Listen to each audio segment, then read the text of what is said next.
We're going to start off with a number 22 tube. And I'm just going to squeeze and stop, squeeze and stop, squeeze and stop, squeeze and stop. The next step would be squeezing and lifting it up. You notice how I'm lifting it up? Now these very bright colors that you see in the border work were made with a paste color. Jiggle, jiggle, jiggle. Now the next border we will do is a shell. And this is something that everyone likes to see and is probably the most familiar with. You see how I make the shell? I lift it up and come down. Squeeze, stop, squeeze, stop, squeeze, stop. Just a series of shells. Another interesting border would be reverse shell. Squeeze to the right, squeeze to the left. You notice how I lift that tube up though as I squeeze, and I relax pressure as I come down. So you really got to let go of the pressure as you come down.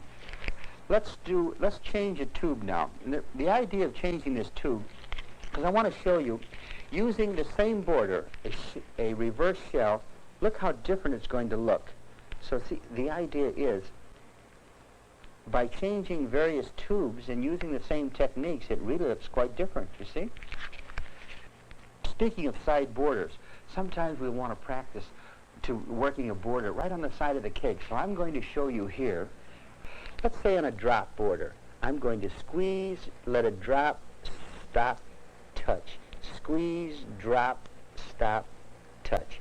Squeeze, drop, stop, touch. You see how I don't follow that down, but I let it drop down by itself. It's not so much the tubes you use, but having your icing at the proper consistency, using the proper movements and techniques. Many different designs can be made. Decorating is fun, it's creative, and the more you work, the better you become.